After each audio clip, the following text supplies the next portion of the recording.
début de semaine à toutes et à tous, mesdames et messieurs. Merci de faire confiance au journal de la ville et tout de suite les sommaires. Une proposition de loi portant principes fondamentaux relatifs à la pêche et l'aquaculture déposée ce lundi 17 juin 2024 au service courrier du bureau de l'Assemblée nationale par les députés Sostem Maombi, élu de Lubero, l'initiateur. Obsèque de Blanche Odia Kandolo, épouse du pasteur Marcelo Tunasi, le président de la République Félix-Antoine Tshisekedi Tshilombo, accompagné de son épouse Denise Nyakeru Tshisekedi, s'est incliné devant la dépouille de la défunte ce lundi 17 juin 2024 au stade Tata Raphaël et déposé sa gerbe de fleurs. C'est tout pour les sommaires. Mesdames et messieurs, et encore une fois, bienvenue dans ce journal.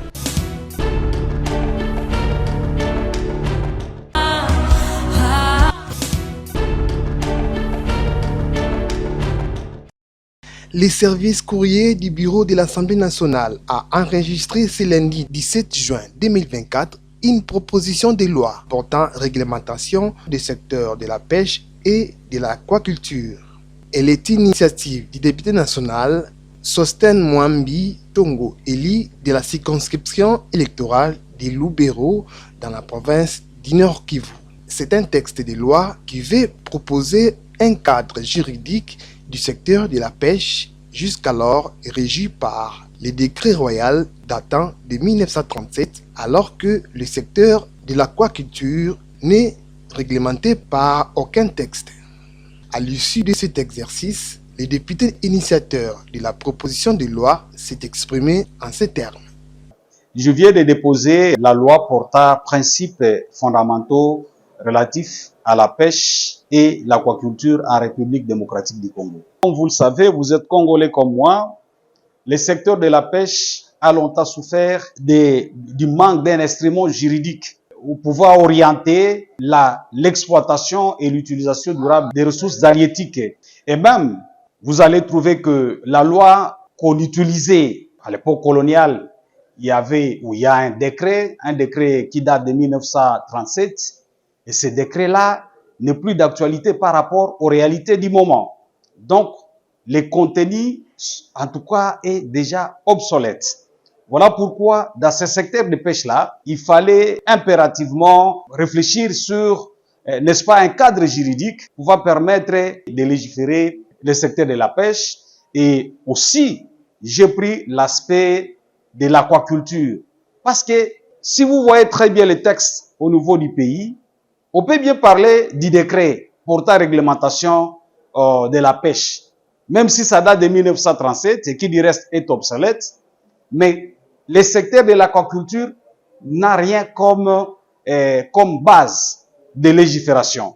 Voilà pourquoi nous avons pris les deux secteurs, la pêche et l'aquaculture, et nous avons fait la proposition de loi tout en tenant compte des innovations technologiques et environnementales.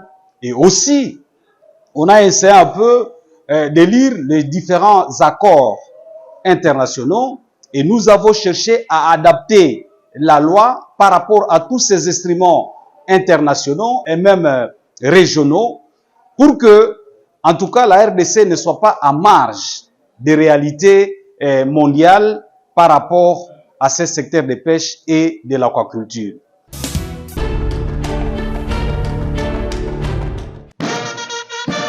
Lors de la plénière de clôture de la session ordinaire de mars, ce samedi 15 juin, le président de l'Assemblée nationale, le professeur Vital Kamerhe, a mis fin à tout équivoque concernant les émoluments des députés nationaux.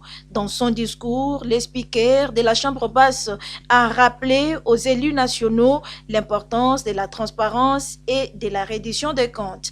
Le président Vital Kamerhe a clarifié que les salaires des députés peuvent être vérifiés par tous et a défié quiconque de prouver que ces émoluments atteignent des sommes faramineuses telles citées sur les réseaux sociaux.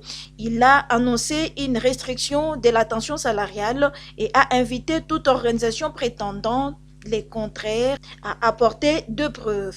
Je mets quiconque au défi de prouver que les députés gagnent 21 000 $. Cette chanson doit disparaître car aujourd'hui, les députés, tout avantage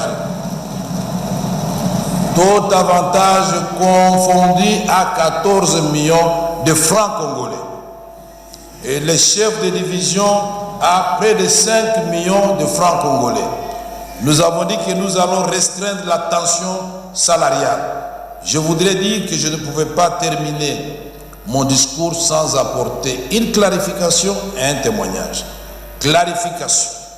Je voudrais qu'à partir d'aujourd'hui, et tous ces ONG qui créent des chiffres, et d'ailleurs le rapporteur a été instruit par nos soins, il a appelé ou écrit, vous avez écrit à l'ONG qui avait prétendu que les députés auraient reçu des sommes faramineuses, de venir ici à l'Assemblée nationale, les portes sont ouvertes, qu'il nous apporte ses preuves et qu'il consulte nos livres au niveau de la comptabilité.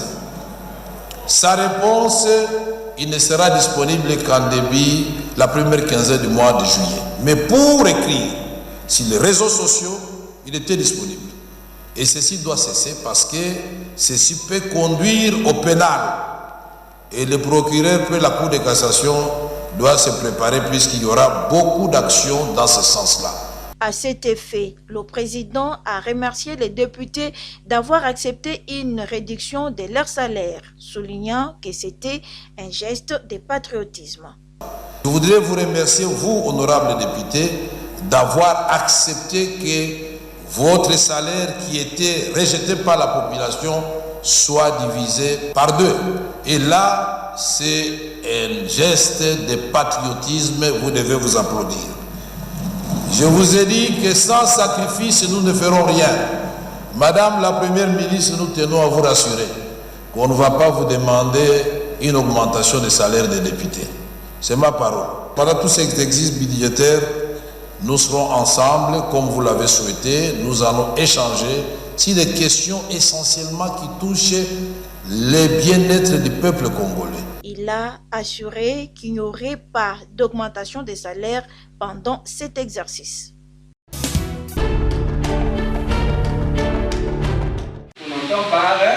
Une session de formation centrée sur les fondamentaux du syndicalisme en République démocratique du Congo ouverte ce samedi 15 juin 2024 à Kinshasa au siège de l'UNTC. Une formation qui s'ouvre 3 mois seulement passés après celle où les délégués des différents comités de base de l'Union nationale des travailleurs du Congo UNTC avaient appris comment se passe la négociation entre le banc syndical et leurs partenaires. Cette fois-ci, ce sont des agents et cadres de la Direction générale des impôts qui sont formés sur les fondamentaux du syndicalisme par le comité de base, l'organe statutaire de l'UNTC dans l'entreprise. Au-delà de droits et obligations des travailleurs ainsi que la connaissance des textes légaux qui régissent les deux parties, les travailleurs doivent connaître aussi l'historique et l'importance du syndicat en République démocratique du Congo, souligne Désiré Bokoukou, formateur à l'UNTC. Nous voulons que tous les militants, que tous ceux qui se disent membres de l'UNTC puissent connaître pourquoi ils sont à l'UNTC. Parce qu'ils doivent connaître les valeurs que prônent les syndicats UNTC. Et ces valeurs ne peuvent être connues qu'à travers la formation qui vraiment, pour nous UNTC, c'est un appui indispensable, un appui important en ce qui concerne tout ce qui est de l'action syndicale. Pour Antoine Timba Lulangu, il s'agit ici de renforcement des capacités des agents et cadres de la régie financière qui, à l'issue de la formation, devront désormais rendre bien les services à l'État dans l'exercice de leur mission. Nous voulons recadrer les choses, parce que souvent on croit toujours que les négociations, c'est la bagarre, c'est les biceps, etc. Alors que le syndicaliste n'a pas d'armes à feu, n'a pas de munitions, il n'a que des textes qu'il doit, si vous voulez, il doit se défendre par rapport à tous ces textes-là, les textes légaux, réglementaires, les statuts et autres. Retenons par ailleurs que l'Union nationale des travailleurs du Congo, UNTC, étant une confédération syndicale, tient à poursuivre avec cette formation à d'autres institutions du portefeuille dans l'intérêt général du pays.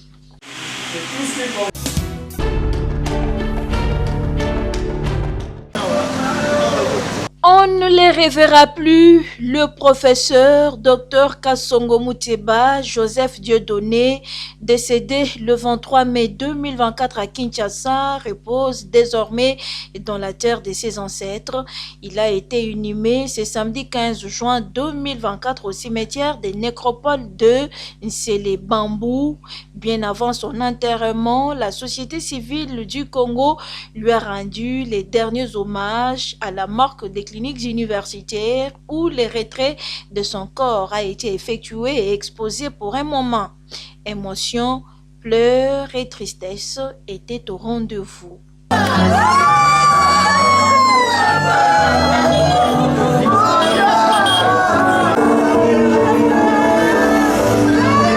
Le docteur Luboya Kasongo Mouteba, un scientifique complètement dévoué à sa faculté et à ses étudiants, ces derniers n'ont pas retenu leurs larmes. Cette disparition est une perte immense pour l'équipe, pour la communauté scientifique congolaise et pour le monde de la médecine vétérinaire. Avec un cœur brisé, inconsolable, la société civile de la République démocratique du Congo rend un grand hommage au président honoraire du cadre des concertations nationales de la société civile de la RDC, premier pionnier parmi ceux qui ont façonné le cahier d'adresse de la société civile en RDC. Il fut pour nous un modèle à suivre, un homme sage, discipliné, intègre, une bibliothèque à laquelle on devait s'abreuver pour des solutions idoines aux multiples problèmes de notre structure. Le docteur Luboya Kasongo et tout son comité, c'est le comité qui nous a laissé la place au cadre. Il nous a légué la société civile, l'humilité et le sérieux caractérisé notre regretté coordonnateur qui vient de nous quitter. Le professeur Dr Joseph Dieudonné Kasongo Mouteba était une source d'inspiration, reconnaissent les scientifiques. Nous nous réunissons aujourd'hui pour célébrer sa vie, héritage d'une personne remarquable. Aujourd'hui, nous nous battons pour la visibilité de cette faculté. Il y a 13 ans, lui se battait pour la survie de cette faculté. Et les enfants dits défunts disent grand merci à leur papa. Le docteur Luboya Kasongo Mouteba Joseph Dieudonné a été pour nous un papa, un ami et aussi un enseignant. Car chaque phrase qui sortait de sa bouche était une leçon pour nous. Docteur Luboya, cher papa, à jamais nous te garderons tous en mémoire. Et juste après tous ces témoignages rendus au docteur pour ses loyaux services rendus à la nation congolaise, est venu le moment des dépôts des gerbes de fleurs par ses siens, amis et connaissances, collègues du travail et la société civile. Puis est venue la cérémonie des déliements du serment du docteur au tableau de l'Ordre national de médecins vétérinaires du Congo, numéro 103. Sa blouse blanche était remise à sa famille, puis direction sa dernière demeure, Nécropole 2, Nsele-Bambou, où l'homme scientifique et acteur de la société civile, le professeur Dr Luboya Mouteba Joseph Dieudonné, repose en paix.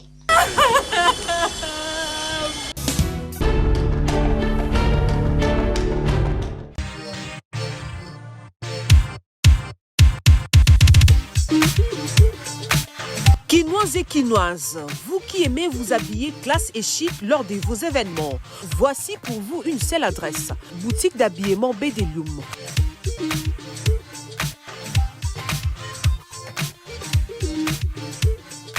Avec ses plus de 20 ans d'expérience dans les domaines vestimentaires, vous trouverez chez Bédélium des vêtements et collections de haute gamme à un prix très abordable nulle part ailleurs.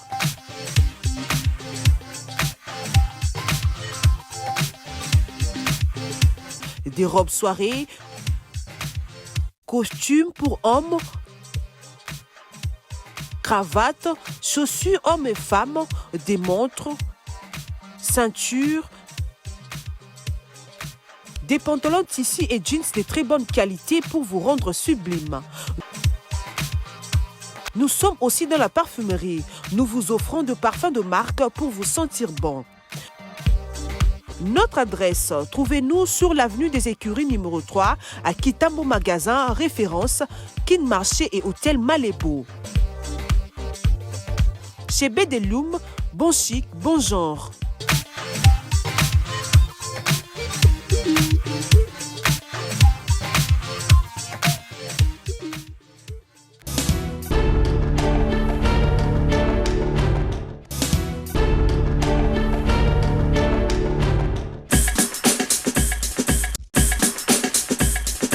Nous sommes arrivés à la fin de ce journal de la ville, mesdames et messieurs. Merci de l'avoir suivi. Le prochain rendez-vous est fixé pour ce mardi et d'ici là, portez-vous bien.